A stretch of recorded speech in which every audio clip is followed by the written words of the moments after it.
নমস্কার বন্ধুরা, পথ ভোলা রঞ্জনে আপনাদের স্বাগত। অনেক দিন ধরে জগন্নাথ দেবকে দেখার জন্য মনটা ছটপট করছিল। দীঘাতে নতুন জগন্নাথ দেবের মন্দির হয়েছে শুনেছি, কিন্তু যাওয়া হয়ে ওঠেনি। চলুন যাই সেখানে।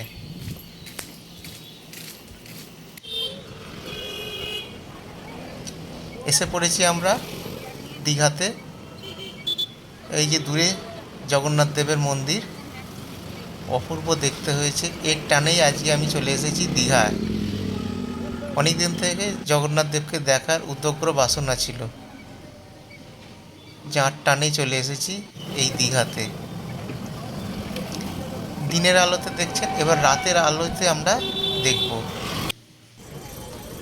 এই আমি এসে পড়েছি মূল মন্দিরের 6 নম্বর গেটে। পুজোর ডালা কিনে মন্দিরের ভিতর প্রবেশ করেছি। আমি এখন দীঘার জগন্নাথ মন্দিরে দাঁড়িয়ে আছি। দেখুন আমার পেছনে জগন্নাথ দেবের মন্দির। এটা পুরী না, দীঘা। কি সুন্দর মন্দিরটা।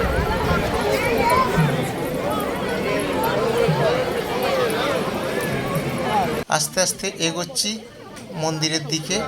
সামনেই রয়েছে সেই প্রথম মন্দিরটা, যাকে গোপুরম বলা হয় বা প্রথম মন্দির। সেই মন্দিরের দিকে আস্তে আস্তে এগোচ্ছি। বিশাল প্রশস্ত জায়গা নিয়ে তৈরি করা হয়েছে এই মন্দির। প্রচুর ভিড়ও হয়েছে। আমরা 6 নম্বর গেট দিয়ে ঢুকছি। পাশেই রয়েছে পুজো দেওয়ার সামগ্রী, সেখান থেকে পুজোর সামগ্রী কিনে আস্তে আস্তে মন্দিরের দিকে এগোচ্ছি।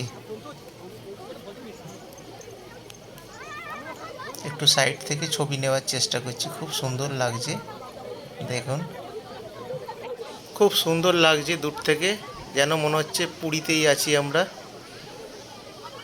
এবার আস্তে আস্তে এগোচ্ছি প্রথম মন্দিরটার দিকে। ভিড়ে ভিড়াক্কার চারিদিকে, সবার হাতে ক্যামেরা। ঢুকছি হলঘরটার মধ্যে।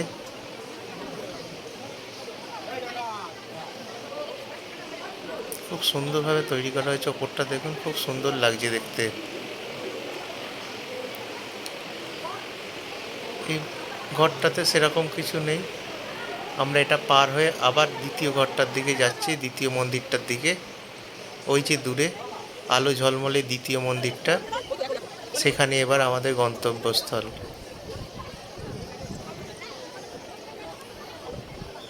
চারিদিকে লোকে লোকারণ্য।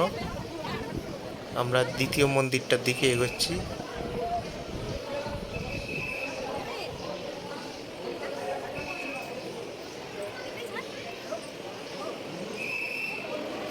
দ্বিতীয় মন্দিরটাও খুব সুন্দর, একইভাবে তৈরি করা।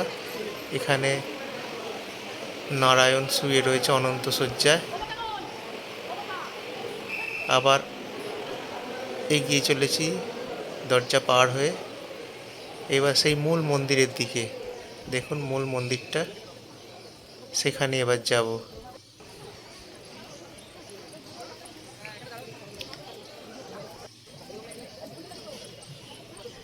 আমরা মূল মন্দিরে উঠছি। জগন্নাথ দেবকে দর্শন করব। তার আগে সব মন্দির পার হয়ে মূল মন্দিরের সাইড দিয়ে ঢুকছি। দেখুন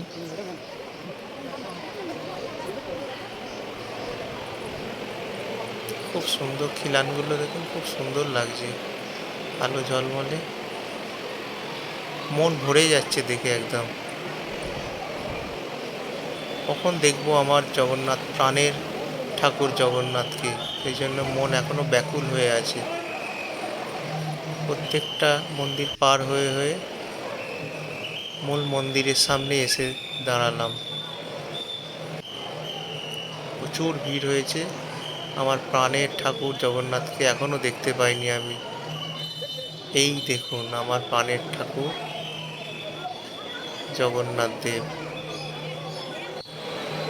যাকে দেখার জন্য আমি দৌড়ে এসেছি।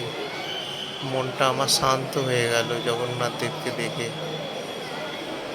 পুরী যেতে পারিনি তো কি হয়েছে, আমি দীঘাতেই আমার জগন্নাথ দেবকে দেখব। মায়াসের জগন্নাথ দেবকে দেখেছি, এবার দীঘার জগন্নাথ দেবকে দেখে মনটা আমি সার্থক করি। মন আমার আগের থেকে অনেক শান্ত হয়ে গেছে। এবার পুজো দেওয়ার পালা। যে প্রসাদ সামগ্রী 6 নম্বর গেট থেকে কিনেছিলাম পুরোহিতের হাতে দিলাম। ওই দেখুন সব বসে রয়েছে পুরোহিতেরা, ওখানে পুজো হচ্ছে। দেখুন পুরোহিত মশাই পুজো করলেন।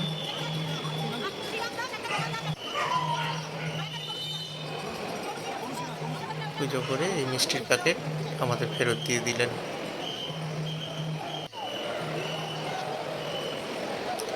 ভিড় ঠেলে ঠেলে আবার প্রাণের ঠাকুরকে দেখার চেষ্টা করলাম, কিন্তু না, আর সামনে যেতে পারলাম না। পুলিশ বাঁশি বাজিয়ে বার করে দিচ্ছে পাশ দিয়ে। তাও একবার শেষ ঝলক দেখে নিলাম, দিয়ে বাইরে এলাম। মূল মন্দিরটা আলো ঝলমলে অপূর্ব লাগছে, যেন ছেড়ে যেতে মন চাইছে না, এত সুন্দর লাগছে। আলোয় আলোয় ভরিয়ে দেওয়া হয়েছে, সাদা ধপধপে শ্বেত পাথরের। মনটা যেন আলাদাভাবে টানছে। মনটা আমার আগের থেকে অনেকটা শান্ত হলো। মন্দিরের চারধার থেকে এবার ছবি তুলতে লাগলাম। দেখুন খুব সুন্দর লাগছে আলো ঝলমলে। এই হচ্ছে আমাদের মূল মন্দিরটা, সাইড থেকে তোলা বা পেছন থেকে তোলা। আমার প্রাণের ঠাকুর জগন্নাথকে দেখে আমার মন অনেক শান্ত হলো। আপনাদেরও দেখালাম। ভিডিওটা যদি ভালো লেগে থাকে তাহলে লাইক, শেয়ার এবং কমেন্টস করে দেবেন। সাবস্ক্রাইব করতে ভুলবেন না। আমি রঞ্জন ব্যানার্জি, আমার ইউটিউব চ্যানেল পথভরা রঞ্জনের সাথে আবার কোনো দিন কোনোখানে এইরকম ভিডিও নিয়ে আপনাদের সামনে হাজির হব। ততক্ষণ আপনাদের কাছ থেকে বিদায় নিচ্ছি। নমস্কার, ভালো থাকবেন।